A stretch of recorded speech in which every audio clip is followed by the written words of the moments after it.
Whenever there are issues of war and peace,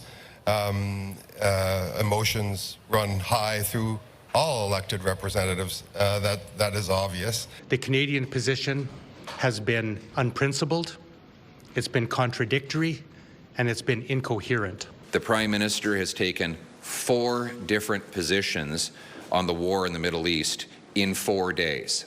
All they are doing is trying to pander in all directions while dividing our country. In 90 minutes, MPs will square off in the House of Commons to debate Canada's approach to the war in Iran. It's been 10 days since the U.S. and Israel launched joint strikes on Iran, a conflict which has since spread across much of the Middle East. There's no end in sight, it appears, to the war, with Iran just naming a new ruler, the son of the country's slain supreme leader. All of this uncertainty has fueled massive volatility in oil prices, the likes of which we have not seen since 2022. We're standing by to hear the latest comments from U.S. President Donald Trump, who is expected to hold a press conference in about 30 minutes. Here in Canada, Prime Minister Mark Carney initially backed the strikes on Iran in order to block that country from acquiring a nuclear weapon. Days later, he said he arrived at that position with regret, since the U.S. and Israel had not launched the strikes in consultation with allies. Further evidence, he said, of the failure of the international order. We requested interviews with both the Liberals and Conservatives ahead of the debate. Foreign Affairs Minister Anita Anand's office declined our request. With me live in studio right now is the Conservatives Deputy Leader Melissa Lantsman. Hi, Ms. Lantsman. Good to see you. Thank you very much for making the time. Thanks for having me. I wanted to start off, I understand the criticism that your party has levied toward the Prime Minister and his stance on Iran and what's happening there, but I wanted to better understand your party's position. The leader of your party, Pierre Poilievre, said today, we support the action to overturn the regime because this is a regime that has killed Canadians. Do you believe that that is the objective of what the United States is doing? Well, I don't want to speak for the United States and their objectives. I think they can make that clear. Whether the president makes that clear at 5:30, we can't control the president.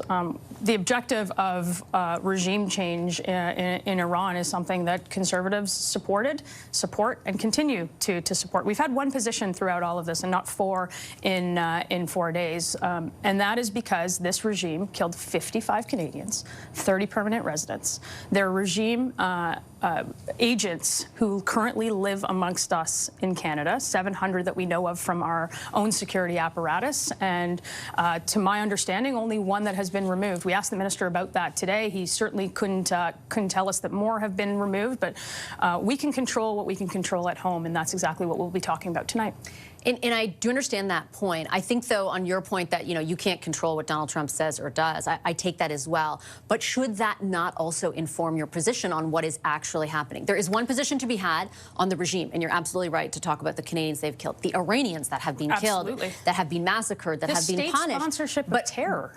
1,000%.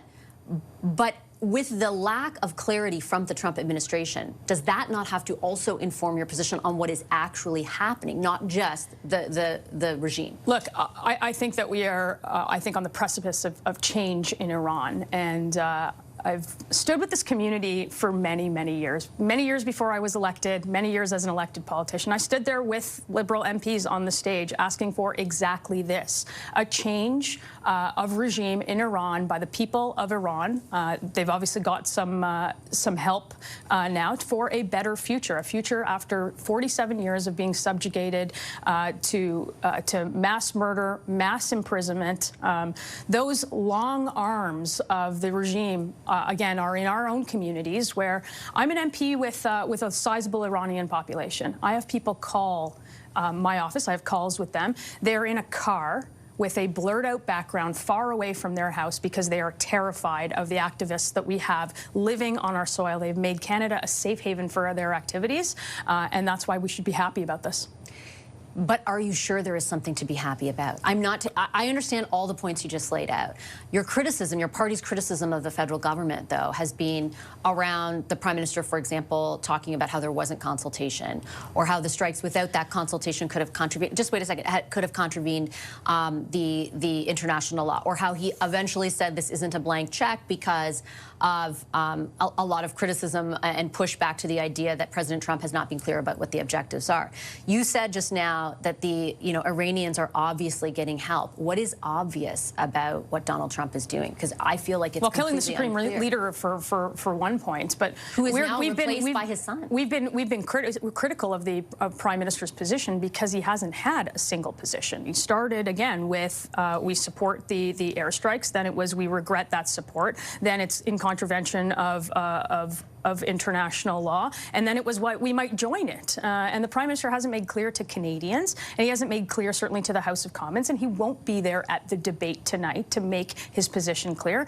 And from question period today, we had the Foreign Minister, who's not interviewing on your show, get up and give an additional 2 positions that are saying different things to different people. That confuses Canadians within the Iranian diaspora, it confuses Canadians right across the country, and it confuses our allies about the position that we hold as Canadians. I agree the position is confusing. I wish I could ask the government about it. I have raised it multiple times on this show. My question to you, though, with great respect, Ms. Lantsman, is your party's position. You have a position on the regime. Do you have a position on the actions launched by the U.S. in Israel? We supported those actions in order to have regime change. But the regime change hasn't occurred. The regime change hasn't occurred, and we supported those actions in light of a potential regime change. And we want to see a regime change. We want to see a regime replaced by an elected, an elected government chosen by the Iranian people for a future in Iran that is free of murder, of locking up dissidents, of locking up journalists, of throwing gay people off of roofs, of protecting women's rights, all of the things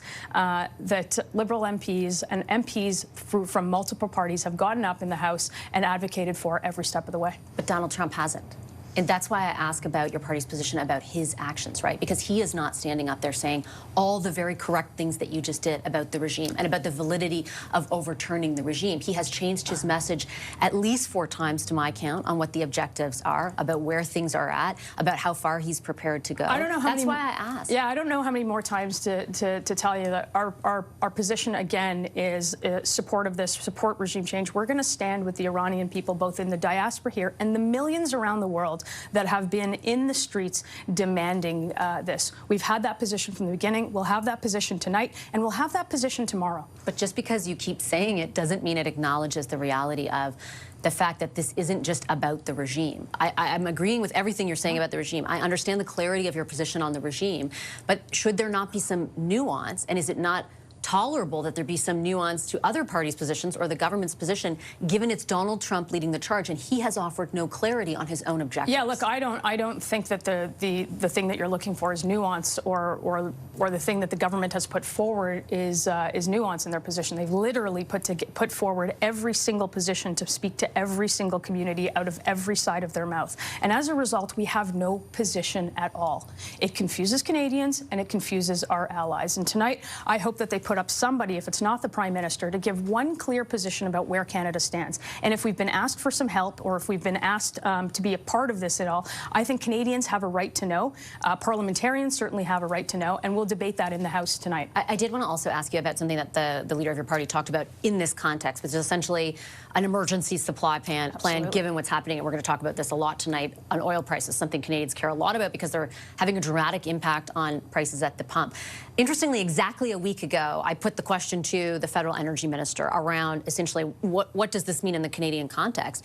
And he said almost word for word what Pierre Poilievre is saying, which is like, this makes the case for Canadian supply. What is different? Well, then why not actually unlock the ability to get Canadian supply to European markets or to Asian markets by approving pipelines or by approving LNG infrastructure? We saw Germany do it in 200 days.